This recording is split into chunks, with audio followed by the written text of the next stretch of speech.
Okay, what we're doing is getting prepped. Although this towel looks dirty, it is clean. And as you prep, you have to get all the oil off those parts if you're going to do any kind of bluing. Now, this thing here, when I got it, was actually, you see the oil and stuff coming off.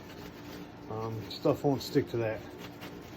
This was covered with epoxy, and I kind of had an idea why. See all the dirt coming off? But when you look at it, you can see the pitting in it. And I tried to get as much as I could out, but unfortunately you really can't get all that out with making it look deformed. So you can only do the best you can do without it, you know, taking away the character. You can see it back here. And there's actually a fingerprint in it that I believe I actually got out, that when the guy put it back together, he actually left his fingerprint in the metal, and it went and got all up in there. And what I'm going to use today is a Belgian blue.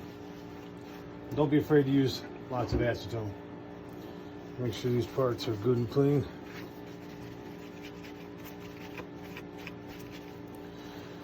Same thing with this one.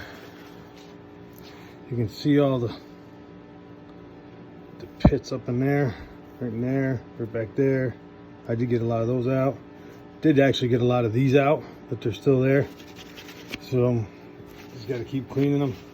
Keep sanding to the point that, you know, when you're sanding this like this, if you want to look at the profile, if you're sanding back and forth how straight it is, the more you take off, the sooner that curve ends. So you don't want to take too much off, because then this is not going to look correct. And it is a serials matching gun, and it's from 1957, I believe, the guy told me. It's a weird name for 1911. I had to do a little research on them, and apparently Colt gave them their extra parts to go ahead and build these. So my guess is the parts that Colt gave them, and you can see that's pretty pitted as well. Nothing not a lot you can do about it. Gave it to them because they were kind of dull. So what better way to get rid of your stuff than the company wants to start making your parts. That look good.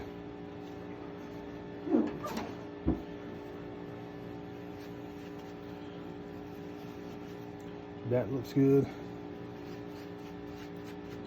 Okay, and that looks good. So what I'm going to do is take this cap, clean it out real well. All those parts that is clean, I do like to set them on something else like this, because they stand out much better. I can make sure not to miss anything. So that is all done.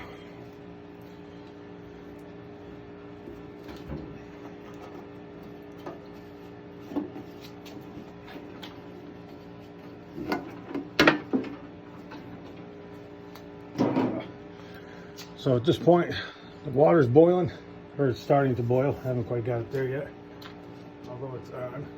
I feel that it's on.